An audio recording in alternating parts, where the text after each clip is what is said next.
मैं प्रदेश भर के युवाओं को इस बात के लिए आश्वस्त कर रहा हूं कि अगले 6 महीने के अंदर, नोट करिए, अगले 6 महीने के अंदर 1 लाख नौजवानों को फिर सरकारी नियुक्ति पत्र अलग अलग स्टेज में हर सप्ताह उपलब्ध करवाने जा रहे हैं। 1 लाख सरकारी नियुक्ति पत्र हम देने जा रहे हैं। चीनी की क्राइसिस की चर्चा की चल रही है, लेकिन यूपी में चीनी की कमी नहीं। यूपी की 1 महीने की कुल खपत है 4 लाख टन चीनी, कुल 4 लाख टन 1 महीने की खपत है। हमारे पास मौजूद है 28 लाख टन। 2007 से 17 के बीच में तत्कालीन समाजवादी पार्टी और बहुजन समाज पार्टी ने 29 चीनी मिलों को बंद किया था, 21 चीनी मिलों को औने पौने दाम में बेच दिया था। 17 के पहले की परिपाटी थी कि नियुक्ति का विज्ञापन निकलता था, चाचा भतीजे की जोड़ी और महाभारत का पूरा खानदान फिर वसूली के लिए प्रदेश भर में निकल पड़ता था। पहली बैठक किया था 2017 में। मैंने आज बोर्डों से उत्तर प्रदेश माध्यमिक शिक्षा बोर्ड को बुलवाया। मैंने कहा भाई आपकी परीक्षा कितना समय लगता है? उन्होंने कहा साहब 3 महीना। मैंने कहा परिणाम आने में? उन्होंने कहा 3 महीना। मैंने कहा इसको 1 महीना करो। उन्होंने कहा नहीं हो पाएगा। तो मैंने कहा कुर्सी छोड़ो, मैं 1 महीने के अंदर कराऊंगा। को माननीय मुख्यमंत्री जी के कर कमलों द्वारा नियुक्ति पत्र वितरित किए जा रहे हैं। मैं बहुत ही आदर और सम्मान के साथ माननीय मुख्यमंत्री जी से विनम्र अनुरोध करूंगी कि कृपया अपने शुभ कर कमलों से नव चयनित अभ्यर्थियों को नियुक्ति पत्र वितरित करें और हमें अनुग्रहित करें। सबसे पहले अयोध्या कुमारी कनिष्का वर्मा, आपका नियुक्त स्थान अयोध्या है। आप सभी जोरदार तालियों से हमारे अभ्यर्थियों को शुभकामनाएं और बधाई प्रेषित करें।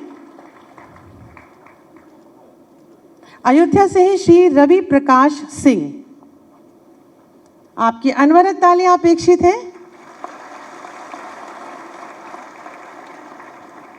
आजमगढ़ में नियुक्त श्री अनीश निषाद,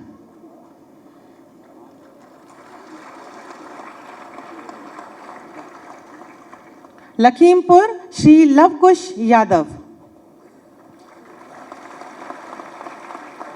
अयोध्या सुश्री दिशा सिंह,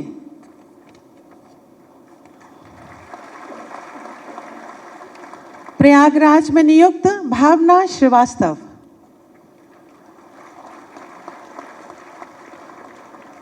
गोंडा श्री अमित कुमार मौर्य। आप सभी भरपूर तालियां मंच तक पहुंचाएं। फतेहपुर श्री अविनाश सिंह,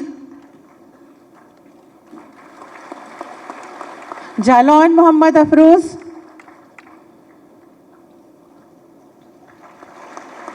अयोध्या सुश्री जूही वर्मा,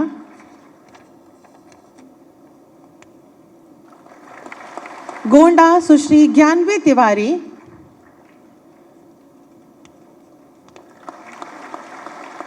मिर्जापुर सुश्री प्रगति सिंह,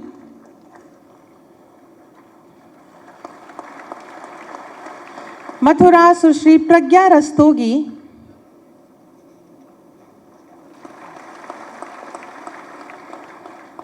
कौशाम्बी श्री पवनेश कुमार, प्रयागराज श्री शुभम कुमार, गोरखपुर कुमारी उपासना,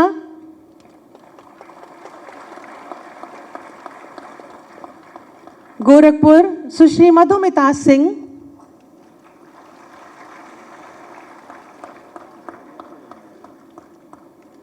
लखनऊ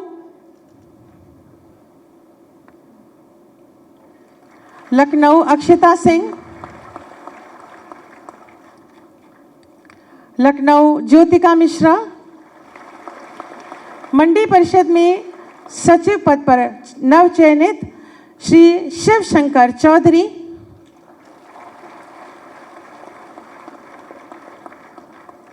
श्री विनोद कुमार,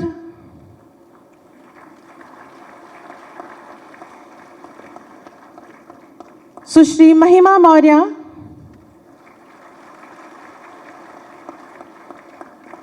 सुश्री खुशनुमा युवा ही उत्तर प्रदेश के विकास का आधार है।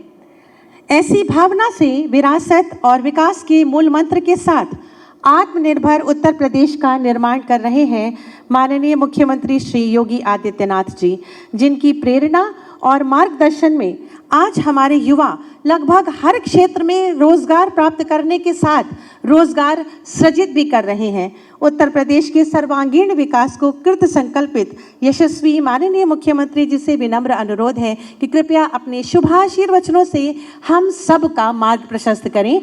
जोरदार तालियों से माननीय का स्वागत करें।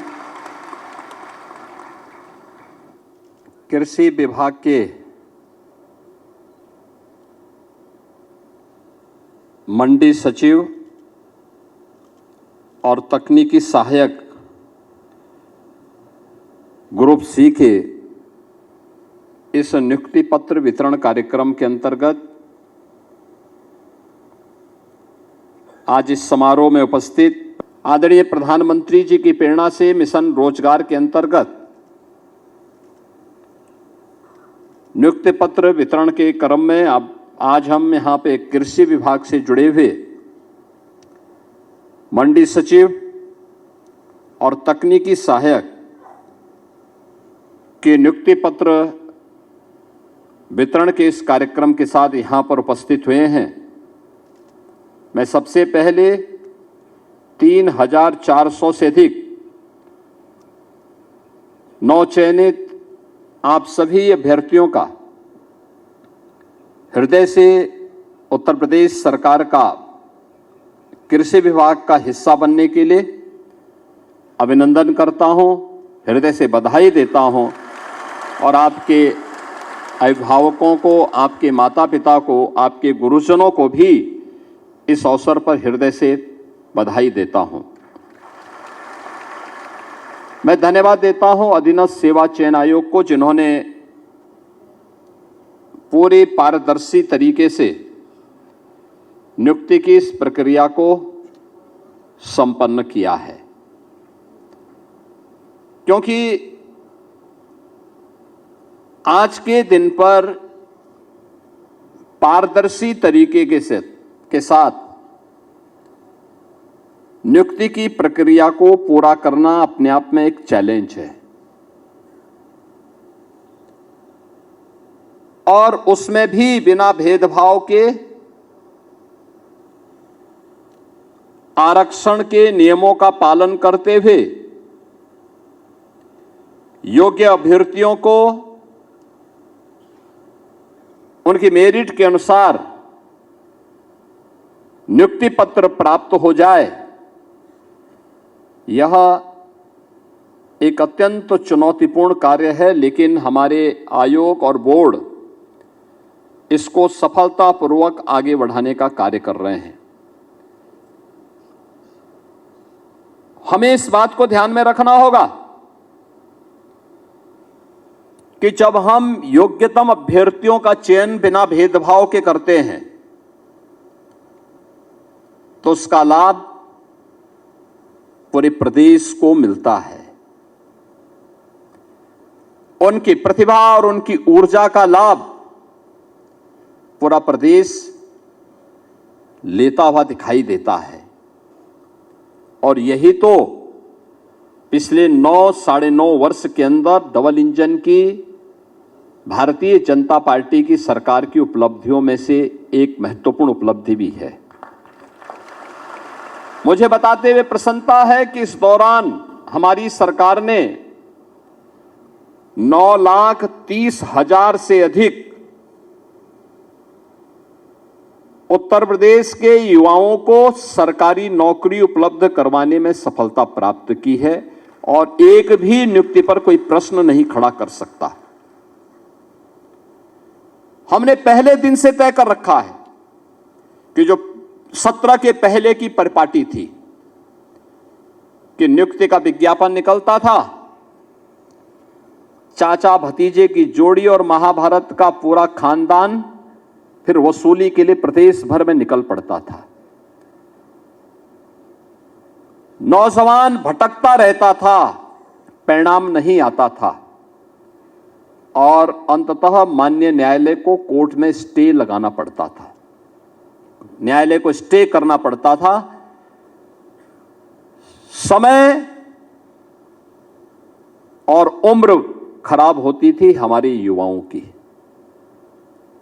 लोग ये मानते थे कि ये युवा किसी लायक नहीं, क्योंकि ये नौकरी नहीं प्राप्त कर रहा है। गलती युवा की नहीं होती थी, गलती उन आयोगों और बोर्डों में बैठे हुए और उस समय की सरकारों में बैठे हुए सरकारी तंत्र में भ्रष्ट उन राजनेताओं की और उन लोगों की होती थी जो बेईमान और भ्रष्ट किस्म के लोग वहां बिठा दिए गए थे। और हमने पहले दिन कहा था कि अगर ये सरकार अपराध और अपराधियों के प्रति जीरो टॉलरेंस की नीति के तहत कार्य कर रही है तो हम नकल माफिया की भी और विभिन्न संस्थानों में बैठे हुए माफिया की कमर को भी तोड़ेंगे और उसके आकाओं को भी हम जमीन आसमान दिखाने का काम करेंगे। आपने देखा होगा इस दौरान हम लोगों ने बड़े पैमाने पर कार्रवाई की, माफिया की संपत्ति को जब्त करवाया, उससे वसूली करवाया और नियुक्ति प्रक्रिया को और पारदर्शी तरीके से संपन्न करते हुए 9,30,000 से अधिक नौजवानों को हमने सफलतापूर्वक पारदर्शी तरीके से बिना भेदभाव के प्रदेश के अंदर सरकारी व्यवस्था में नौकरी देने में सफलता प्राप्त की। और मैं आज जब यहां पे 3,400 से अधिक कृषि तकनीकी सहायक और मंडी सचिवों को नियुक्ति पत्र वितरण के इस कार्यक्रम के साथ जोड़ रहा हूं, मैं प्रदेश भर के युवाओं को इस बात के लिए आश्वस्त कर रहा हूं कि अगले 6 महीने के अंदर, नोट करिए, अगले 6 महीने के अंदर 1 लाख नौजवानों को फिर सरकारी नियुक्ति पत्र अलग अलग स्टेज में हर सप्ताह उपलब्ध करवाने जा रहे हैं। 1 लाख सरकारी नियुक्ति पत्र हम देने जा रहे हैं। अनुमान करिए 1 लाख। यूपी के अंदर कभी ये कल्पना होती थी? यहां हम 6 महीने के अंदर ही 1 लाख नौजवानों को सरकारी नियुक्ति पत्र दे दिए। सारी परीक्षाएं पूर्ण हो गई, रिजल्ट की प्रक्रिया चल रही है और उनको ससमय निकालने के लिए मैं आयोग और बोर्डों से भी कहूंगा, समय सीमा को और सीमित करना। एक नौजवान को भटकने की नौबत नहीं आनी चाहिए। हमें बुरा लगता है जब कोई युवा कहता है कि हमने परीक्षा दी है, परिणाम अभी तक नहीं आ पाया। हम आयोग और बोर्डों की बैठक लेते हैं और उनसे कहते हैं कि भाई सारी प्रक्रिया आपको इतनी स्वतंत्रता दे रखी है, परिणाम भी समय पे लाइए। पहले होता क्या था, आप भी इसी प्रदेश में पढ़े होंगे, यूपी बोर्ड की परीक्षा होती थी, 3 महीने लगते थे परीक्षा में। हाई स्कूल या इंटरमीडिएट बोर्ड की परीक्षा में 3 महीने लगते थे और 3 महीने परिणाम आने में। 6 महीने तो साल में ऐसे ही बर्बाद होते थे। फिर अगले 3 महीने तो भाई फिर प्रवेश की प्रक्रिया अलग है, पर्व और त्यौहार अलग हैं, तो 3 महीने ये, जब 9 महीने यही बर्बाद होते थे। 3 महीने भी बच्चों को पढ़ाई के लिए नहीं मिल पाते थे। और तब सरकार क्या बोलती थी कि नकल तो हमारा जन्मसिद्ध अधिकार है, यानी नकल करवाती थे, नौजवान को किसी लायक नहीं छोड़ते थे। सस्ती लोकप्रियता हासिल करने के लिए उन्होंने प्रदेश के नौजवानों के सामने पहचान का संकट खड़ा किया था।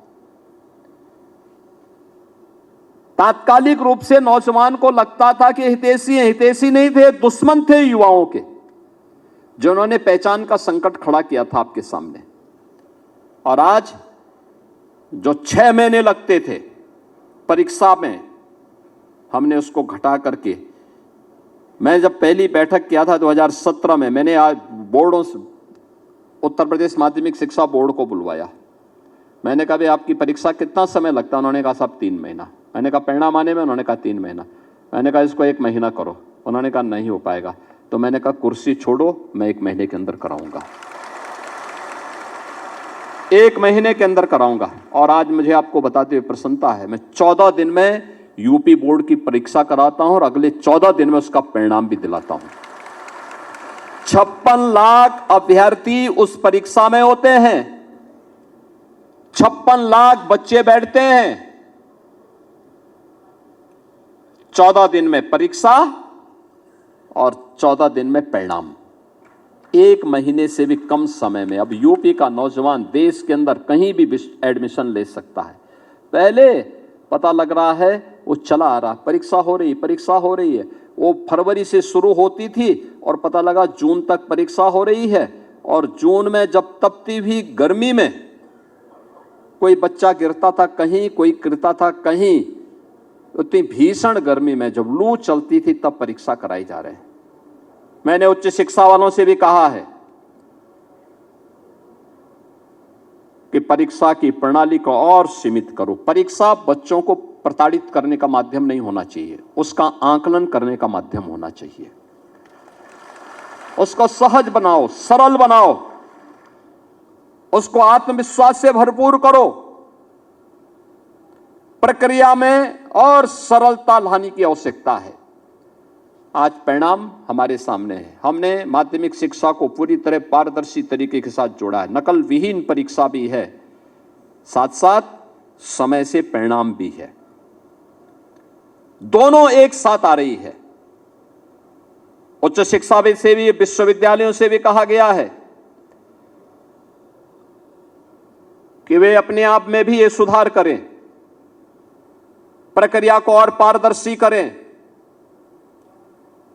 और भर्ती की प्रक्रिया को भी इतना स्मूथ बनाएं, इतना सरल और सहज बनाएं कि कोई भी युवा जो जाए उसको लगना चाहिए संस्थान मेरी कैरियर को आगे बढ़ाने वाला है।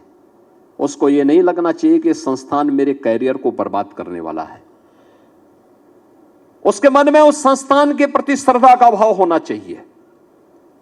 इसके लिए संस्थान को अपने आप को तैयार करना चाहिए। केवल एजुकेशन नहीं, स्किलिंग के लिए भी, कैरियर काउंसलिंग के लिए भी और एम्प्लॉयमेंट के भी एक केंद्र के रूप में उन संस्थानों को अपने आप को तैयार करना होगा। और इसीलिए मैं सभी आयोग और बोर्डों से कहूंगा कि गवर्नमेंट का कोई हस्तक्षेप नहीं है आपके कार्य में, कोई हस्तक्षेप नहीं। अब परीक्षा अधियाचन जाने के बाद परिणाम आने में 6 महीने से ज्यादा का समय नहीं लगना चाहिए। अधियाचन आया, 1 महीने के अंदर विज्ञापन जारी कर दीजिए। अगले 2 महीने के अंदर परिणाम परीक्षा करवा करके अगले 1 महीने के अंदर परिणाम ला दीजिए और 6ठे महीने इन नौजवानों के हाथों में परिणाम इनका आ जाना चाहिए। लंबी प्रक्रिया नहीं होनी चाहिए, उसको सरल बनाओ, सहज बनाओ, जिससे वह युवा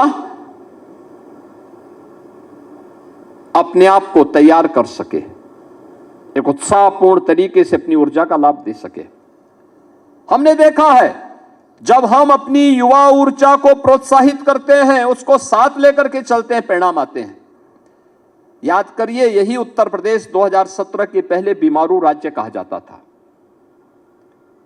बीमारू राज्य था, युवा पलायन कर रहा था, किसान आत्महत्या कर रहा था, बेटी के सामने सुरक्षा का संकट था, व्यापारी माफिया से तबाह था, किसान अपने खेत में जाने से डरता था। खेत में अगर उसने मोटर लगा रखी तो कब चोरी हो गई उसको पता ही नहीं होता था। यह यूपी के अंदर होता था और आज मुझे बताते हुए प्रसन्नता है, आज मुझे बताते हुए प्रसन्नता है। हमने जो 9,30,000 नौजवानों को, यूपी के नौजवानों को यूपी के अंदर नौकरी दी है, परिणाम क्या है? इन 9 लाख ने हमें यूपी के अंदर डेमोग्राफिक डिविडेंड के रूप में यूपी को उससे लाभान्वित किया है। यूपी की अर्थव्यवस्था को 3 गुना करने, यूपी की प्रति व्यक्ति आय को 3 गुना करने में इन नौजवानों ने योगदान दिया है। इनकी प्रतिभा का लाभ हमने उठाया है। पिछली सरकारें युवाओं के भविष्य के साथ खिलवाड़ करती थी, छात्र के जीवन के साथ खिलवाड़ करती थी। नौकरी बंदर बांट करके पैसे के बल पर देती थी। मैं जब यहां पे नियुक्ति पत्र वितरण कर रहा था, मुझे अच्छा लग रहा था इन नौजवानों के चेहरे की चमक को देख करके कि आज उसके जीवन का एक महत्वपूर्ण दिन है, क्योंकि उसको बिना किसी लेन देन के, बिना किसी सिफारिश के, बिना किसी पैसे लेन देन के आज उसको नियुक्ति पत्र प्राप्त हो रहा है। उसके सपनों को एक उड़ान मिल रहा है। 2017 के पहले संभव नहीं था। और यही कारण है जब इस युवा ऊर्जा को यूपी के विकास के साथ जोड़ा गया, आज परिणाम क्या है? ये युवा यूपी को बीमारू राज्य से उभार करके भारत के टॉप 3 इकोनॉमी के रूप में उत्तर प्रदेश को स्थापित करने में सफल हुआ है। परिणाम यहां से आता है।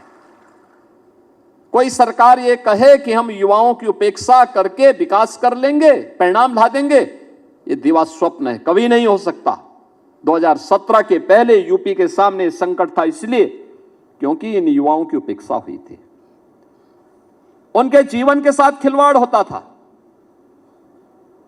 उन्हें हर प्रकार से अपमानित होना पड़ता था। अपने प्रदेश में तो नौकरी नहीं मिलती थी, लेकिन यूपी की छवि इतनी खराब थी, कर्फ्यू, दंगा, उपद्रव, भ्रष्टाचार, ये यूपी की पहचान बन चुकी थी। तो यूपी के बाहर भी उसको पहचान के संकट के दौर से गुजरना पड़ता था। हताश और निराश युवा पलायन करने के लिए मजबूर होता था, पहचान छुपाने के लिए मजबूर होता था। आज मैं आप सभी युवाओं से कहता हूं, आज आपके सामने पहचान का संकट नहीं है। आप यूपी के अंदर भी और यूपी के बाहर भी, दुनिया भी आपका स्वागत करने के लिए पूरी तरह तैयार है। अभी आपने देखा होगा परसों और नरसों 3 दिन हमने यहां पे 19, 20, 21 में जापान, जो दुनिया के अंदर अपनी टेक्नोलॉजी के लिए और अपने कमिटमेंट के लिए जाना जाता है, जापान के 240 एक बड़े प्रतिनिधि मंडल में, जिसमें वहां के बड़े नेता थे, नौकरशाह थे, उद्यमी थे, वे लोग यूपी का दौरा किए। यूपी के साथ पहली बार इतना बड़ा दल भारत की यात्रा पे आया था, पहली बार आया। यानी जापान के साथ हमारे सैकड़ों वर्षों के सांस्कृतिक संबंध हैं। जापान के साथ भारत के राजनीतिक संबंधों के 75 वर्ष पूरे हो रहे हैं, लेकिन पहली बार जापान का इतना बड़ा दल भारत के अंदर आया था। और भारत में भी उन्होंने किसी राज्य को चुना, यूपी को चुना, और उन्होंने कहा कि साहब हम यूपी के यूथ को जापान में नौकरी देना चाहते हैं, यूपी के नौजवान को जापान में नौकरी देना चाहते हैं। 2017 के पहले तो कोई नहीं आता था, कोई नहीं आता था। आज दुनिया आ रही है, जर्मनी आ रहा है, इजराइल आ रहा है, कहता है साहब यूपी के नौजवान को हमारे यहां भेजे, हम भी अपने यहां नौकरी देना चाहते हैं। और मुझे अच्छा लगता है जब यूपी के नौजवानों की लोग तारीफ करते हैं। इजराइल में हम लोगों ने 5000 नौजवान भेजे। मैंने वहां की सरकार से कहा, मैंने कहा भाई हमारे युवा जाएंगे तो वहां युद्ध नहीं लड़ेंगे, आप उनसे काम लीजिए, पैसा नहीं काटेंगे, उनके रहने खाने की व्यवस्था करिए। उन्होंने कहा हम करेंगे। मुझे बहुत अच्छा लगता है जब मैं उनका हालचाल लेता हूं। वे सभी नौजवान वहां खुशी से रह रहे हैं, 1.5 लाख रुपए महीना प्राप्त करते हैं, खाना पीना सब फ्री, और अपने घर को पैसा भी भेज रहे हैं। मैं उनमें से कुछ नौजवानों से पूछता हूं कि भाई वापस आने को कह रहे हैं, साहब अच्छा खासा पैसा मिल रहा है, काहे हम वापस आएंगे? अभी जब आप कहेंगे तब आ जाएंगे, लेकिन अभी हमें यहां नौकरी करने दिया जाए। यानी इजराइल युद्ध लड़ रहा था, तब भी युवा वहां का, हमारा यूपी का गया हुआ युवा वहां काम कर रहा था। उसे कोई अपने कार्य में व्यस्त था। आज दुनिया मांग रही यूपी के नौजवानों को। 17 के पहले तो यह स्थिति नहीं थी। आज यूपी के अन्नदाता किसान के खेत से कोई मोटर चोरी करके नहीं लेके जाता है, उसको मालूम है कोई चोरी करेगा तो अगले दिन लंगड़ जरूर हो जाएगा।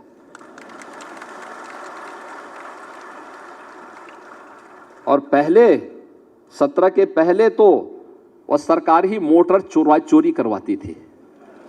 हाँ, वही लोग चोरी करवाते थे, चोर कोई दूसरा थोड़े था, वही चोरी करवाते थे। बिजली देते नहीं थे, बिजली गायब। कल मैं रायबरेली गया था, पता लगा कि वहां क्या पूरे प्रदेश के अंदर वही स्थिति थी। एक सप्ताह दिन में, एक सप्ताह रात्रि में बिजली आती थी। तो मैंने कहा चलो एक सप्ताह तो देते थे ना। कहा नहीं साहब, वो भी 3 घंटे की बिजली, 3 घंटे की बिजली। क्या विकास कोई करेगा? 3 घंटे बिजली। और हम लोग यूपी देश के अंदर उन राज्यों में है जो किसानों को अपने यहां सर्वाधिक बिजली देता है। लगभग 10 घंटे की बिजली हम यूपी के किसानों को देते हैं, और बिजली भी फ्री में देते हैं। यानी सरकारी ट्यूबवेल में तो बिजली फ्री ही है। 16 लाख से अधिक ट्यूबवेल ऐसे थे जो ट्यूबवेल निजी क्षेत्र के लगाए गए थे। वे किसान अपने बिजली देते थे, लगभग 3000 का बिल देने के लिए मजबूर होना पड़ता था। 3000 करोड़ रुपए उससे प्रदेश सरकार को मिलते थे। हमने वह भी माफ कर दिया, कहा कि प्रदेश सरकार पैसा देगी, किसान के ऊपर भार नहीं आना चाहिए। पहली बार उत्तर प्रदेश में किसान को न्यूनतम समर्थन मूल्य का दाम मिला, पहली बार मिला है। गन्ना किसान तबाह था। 2017 के पहले जब हम 17 में आए थे, प्रदेश के अंदर गन्ना किसान को 2009 से ही उसका गन्ना मूल्य बकाया था अलग अलग चीनी मिलों पर। 2007 से 17 के बीच में तत्कालीन समाजवादी पार्टी और बहुजन समाज पार्टी ने 29 चीनी मिलों को बंद किया था। 21 चीनी मिलों को औने पौने दाम में बेच दिया था। हमारे गोरखपुर मंडल की एक चीनी मिल, जिस चीनी मिल की केवल स्क्रैप ही स्क्रैप, उस समय हमारे कृषि मंत्री विधायक थे, और उन्हीं के जनपद की एक चीनी मिल मात्र 3 करोड़ रुपए में बेची गई थी। जबकि अगर उसके स्क्रैप ही स्क्रैप को बेचते तो भी उसका दाम 10 करोड़ मिलता उस समय। और जमीन के दाम आज के दिन पर अगर उस जमीन को देखेंगे, उस जमीन की कीमत आज के दिन पे 1000 करोड़ रुपए की है। हमने उस माफिया को उठाने नहीं दिया था उस समय पे, सांसद था मैं, लेकिन आंदोलन हम लोगों ने किया था। इस सरकारी जमीन पर डकैती नहीं डालने देंगे। ये तत्कालीन सरकारें करती थी, चीनी मिलों को बंद करती थी। और आज 122 चीनी मिलें हम चला रहे हैं। 3,25,000 करोड़ रुपए अब तक हम गन्ना किसानों के खाते में सीधे डीबीटी के माध्यम से पैसा भेज चुके हैं। यूपी ने अपने कृषि विकास की दर को 8% से बढ़ा करके 18% तक पहुंचाने में सफलता प्राप्त की है। ये कभी नहीं हुआ, पहली बार यूपी के अंदर हो रहा है। यूपी के अंदर किसान को सुविधाएं मिल रही है। प्रधानमंत्री फसल बीमा योजना का मिल रहा है, स्वास्थ्य हेल्थ कार्ड का मिल रहा है, केसीसी के माध्यम से बैंक से आसानी से पैसा उपलब्ध हो पा रहा है। प्रधानमंत्री किसान सम्मान निधि में लगभग 3 करोड़ किसान यूपी के अंदर आच्छादित होकर के सालाना 6,000 रुपया प्राप्त कर रहे हैं। तमाम प्रकार की सुविधाएं किसानों को दी जा रही हैं। और मेरा मानना है यूपी के कृषि विकास की दर को हमें आगे बढ़ाना है। इतना कार्य इसलिए क्योंकि मैं मानता हूं यूपी के अंदर जितनी उर्वरा भूमि है, जितना जल संसाधन है, दुनिया के अंदर कहीं नहीं है। किसी के पास इतना सामर्थ्य नहीं है। और उन स्थितियों में हमें इस बात को ध्यान रखना होगा कि 18% को हम बढ़ा करके 30% तक पहुंचा सकते हैं। ये संभव है। इसके लिए हमें उन्हें अच्छी क्वालिटी के बीज उपलब्ध करवाने पड़ेंगे। और चौधरी चरण सिंह जी के नाम पर लखनऊ में सीड पार्क का निर्माण का कार्य प्रारंभ हो रहा है। समय पे क्वालिटी सीड किसानों को प्राप्त हो सके, लखनऊ में बन रहा है। कृषि विज्ञान केंद्र 17 के पहले किसान कहीं एजेंडे में नहीं था। तत्कालीन सरकार के एजेंडे में किसान था ही नहीं। मुझे याद है 2014-15 में हुदहुद एक साइक्लोन आया था। उसके कारण असमय अतिवृष्टि की स्थिति पैदा हुई थी। साल भर ऐसे है जैसे इस बार अल नीनो है, असमय बारिश, अतिवृष्टि, अनावृष्टि। इसके दौर से जब किसान को आवश्यकता होती थी बारिश की, तब बारिश नहीं होती थी, लेकिन जब उसको लगता था कि अब बारिश न हो, तब बारिश होने लगती थी। और उस समय 14-15 में आया था हुदहुद साइक्लोन। इसके कारण वर्ष भर का फसल चक्र बिगड़ा था। भारत सरकार ने आपदा राहत से पैसा उपलब्ध करवाया था और 14-15 का पैसा 2017 तक नहीं बंट पाया था। 17 में हमने वो पैसा किसानों को बांटा था। जब मैं मुख्यमंत्री बन गया तब हमने बांटा था। शाही जी उस समय कृषि मंत्री बन गए थे, तब ये पैसा हमने किसानों को बांटा था। आज कोई आपदा आती है, हमने किसान के लिए भी व्यवस्था की है कि कहीं वन्य जीव से संघर्ष हो जाए या आकाशीय बिजली की चपेट में आ जाए या किसी सर्पदंश की चपेट में कोई किसान या बटाईदार या किसान के परिवार का कोई सदस्य आ जाए, तत्काल इसे आपदा राहत की श्रेणी में लेकर के 5 लाख रुपए की सहायता उस परिवार को तत्काल दे दी जाए। तत्काल दी जाए। हम लोग तत्काल देते हैं, 24 घंटे के अंदर पैसा उस परिवार को मिलती है। अगर कहीं पे अतिवृष्टि अनावृष्टि के कारण खेत को नुकसान हुआ है, फसल बीमा का पैसा मिलेगा बाद में, लेकिन आपदा राहत का पैसा उसको परिवार को तत्काल, उस किसान को तत्काल मिल जाना चाहिए। ये करने की इच्छा शक्ति होनी चाहिए। लेकिन इसके लिए सरकार ने सिंचाई के दायरे को भी बढ़ाया। जब पहले किसान एजेंडे का हिस्सा ही नहीं था तो कैसे ये लोग बढ़ाते? आप सोचिए, हम लोगों ने सबसे पहले 2017 में आने के बाद 2018 में बाण सागर की परियोजना पूरी की।